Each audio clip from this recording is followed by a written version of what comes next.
My sergeant barked orders at us, as we desperately held the line. The Sixlegged Swarm approached us. I held my plasma rifle in my hands, barely holding onto it as I was shaking too much.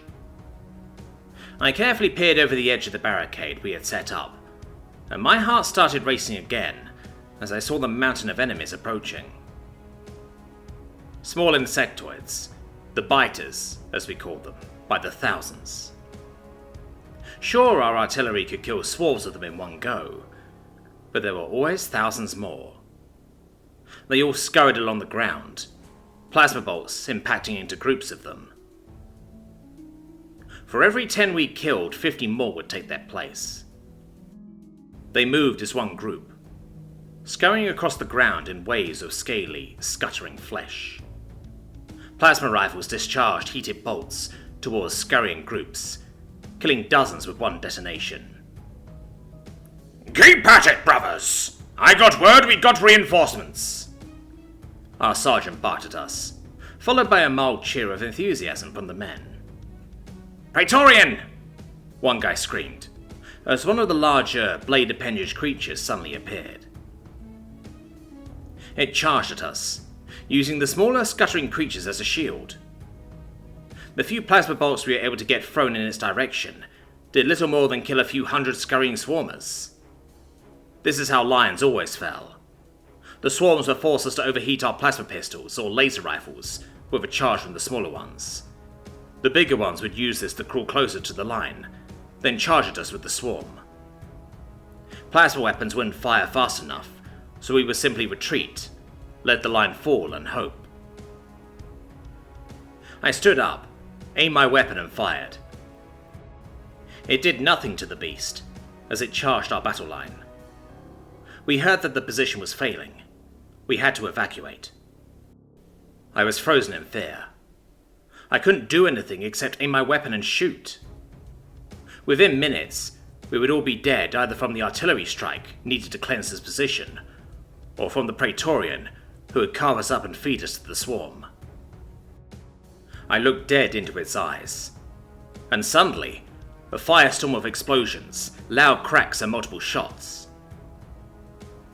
I watched, almost as if the world was in slow motion, as 1,000 projectiles flew through the air, shredding through both the Swarmlings and the Praetorian. A few of these projectiles simply cracked the creature's armor, others deflected off his chitin as they passed through the smaller Swarmlings. The sheer volume of these projectiles ensured the Praetorian died quickly. The rest of the Swarmlings died quickly as well, a few larger, bulkier projectiles thrown into the mass of chitin and legs, exploding with enough force to render hundreds at a time into mulch. We snapped back to our senses as an aircraft burst into view, hastily pulling up and barely coming 50 feet off the ground at high speed. It had insignias we never saw before, guns we never saw before, engines we never saw before. It flew less like a craft and more like a bird of prey. We watched in sheer amazement as 10 more flew into view, diving to the ground, unleashing a storm of metal into a swarm, followed by a mass of dozens of chemical rockets. Within minutes, a battle that had lasted nearly 2 months was over. We watched the craft overhead go beyond the battle line and slaughter a legion of the swarm. So busy watching the display of mass death, we failed to notice our reinforcements had arrived. A loud crack of thunder, in extremely close proximity, followed by a Praetorian's head exploding, directed us to the small form of the new creature. The Short Ones. None of us had seen it before. The trench we were in was now covered in them. One, standing there with his long rifle, taking precise shots at distances too far to be real, and scoring a kill on nearly every shot. 2 more were near some kind of mounted weapon, one holding a belt of vicious-looking projectiles, the other manning the gun itself. 3 more standing atop a ruined wall, holding atop their shoulders some kind of big tube device. They were half our size, 2 legs, 2 arms, 5 fingers as opposed to our 4. Their faces were flat, stubby, 2 eyes, with a variety of colours and skin tones. The uniforms are covered in segmented armour plating, like a strange, hardened ceramic. Some wore special goggles on their faces covering their eyes. I could see some kind of words and information displayed on it. We stood bewildered at the sudden appearance of a clearly military-focused, highly advanced species, suddenly appearing and saving our lives. One of them stood in front of me and snapped his fingers in front of my face to call my attention. He made some gestures with his tiny hands. He pointed to his rifle, a strange black metal machine that had a belt of some kind loaded with ammunition. He made a gesture that said something like, "small." Then pointing to my plasma rifle, I made a gesture that means big. I stood still considering what was going on.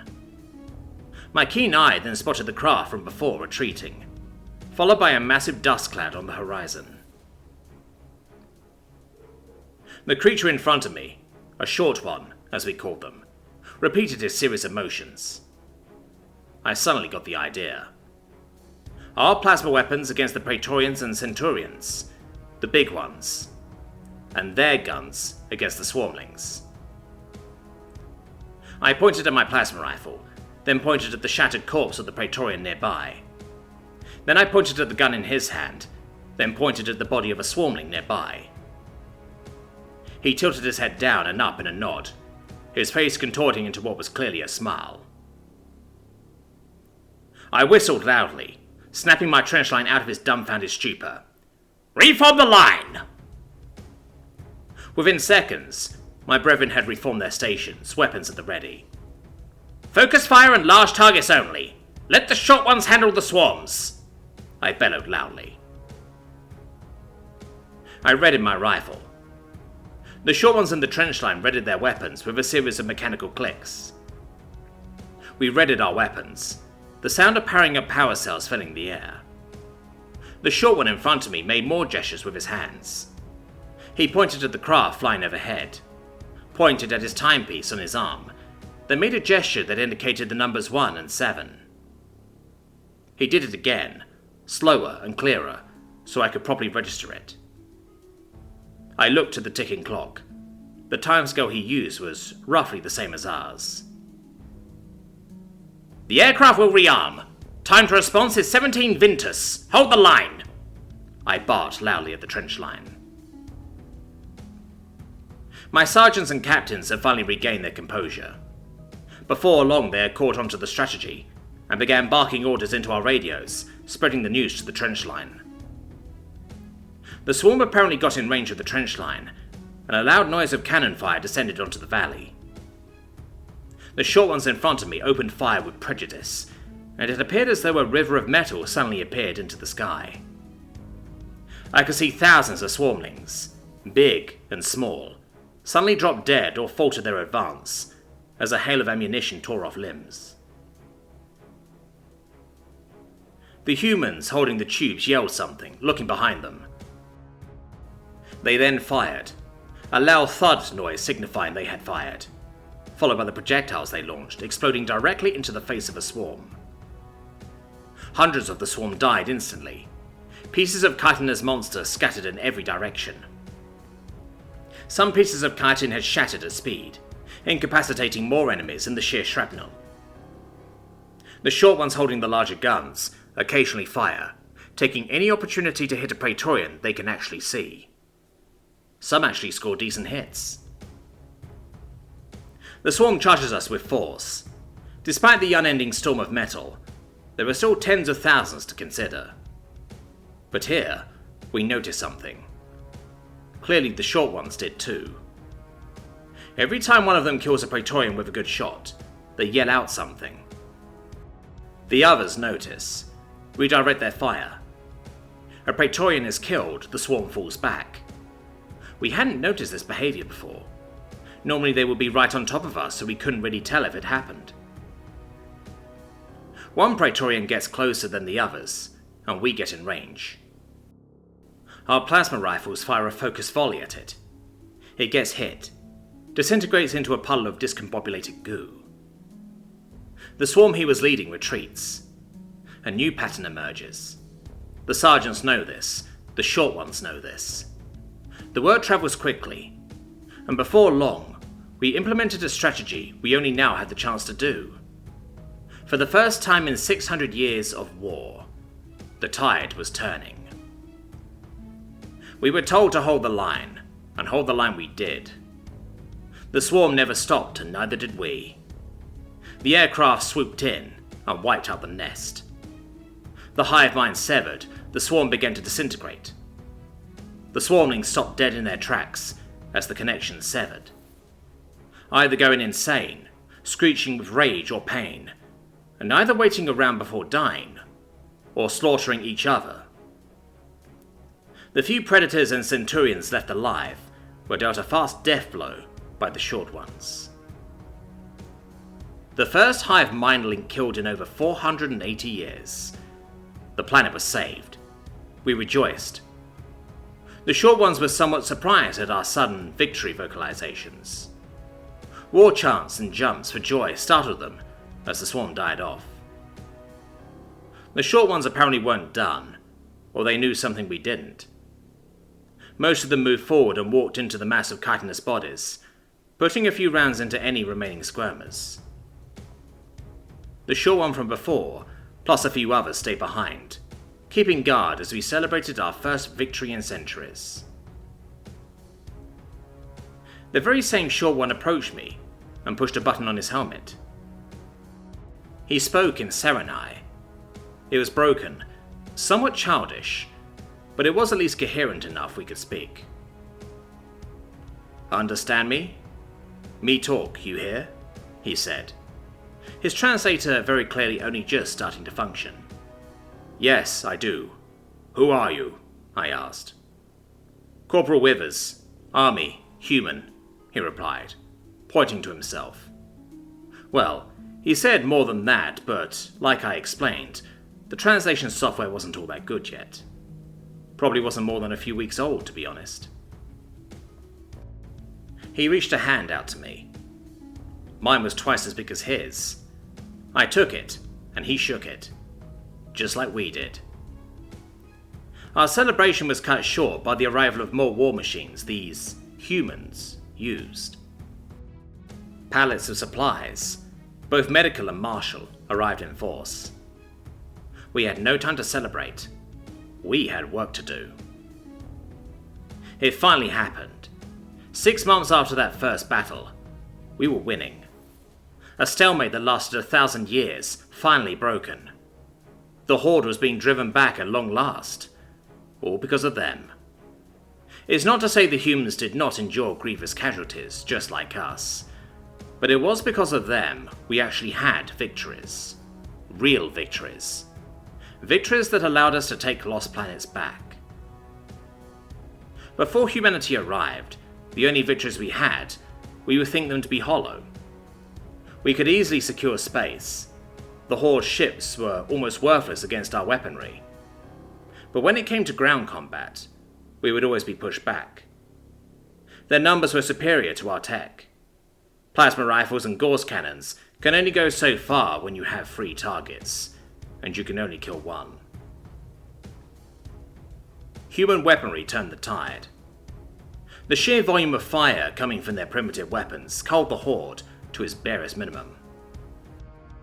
When we were finally able to communicate face to face via translator systems, or with us simply learning our languages, that was when it really turned.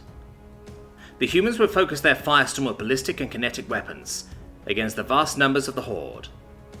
We would hold our fire and focus on the bigger targets. It was a strategy that worked beautifully, and within a short time, we had taken back one of our colony worlds. The Horde had no other motivation than to feed and to breed. It was just a Horde, nothing more. We had been fighting it for over 1,000 years. Hollow victories of us destroying hive fleets in space with ease, only to realize we missed maybe 1 or 2 spore pods. A desperate fight for survival, ending either in evacuation and retreat while we watched the world be consumed, or retreat to better pastures while we leave the colony to fight for itself. hollow victories of either evacuating an entire world or millions die on the front lines to hold back the tide for just a few minutes longer. Families going onto transports watching their fathers and sons die in a battle they couldn't win. Or watching the faces of the few on the ground sink to despair as the fleet disappeared in the skies. The tide turned and we fought harder than ever before. Humans landed on a colony world about to be invaded. 600 men stood alone against the unending tide, just to guard a few stragglers that failed to evacuate in time. Their sacrifice inspired us to make our first real push into Horde territory. And within a year, with massive casualties, we managed to take back a colony world we lost decades prior. Humanity was somewhat dismayed at our staggering losses, and from that point forward, insisted we fight alongside them. The Horde has millions of planets, infested countless worlds, but we will, with the help of our new friends, we will wipe them out.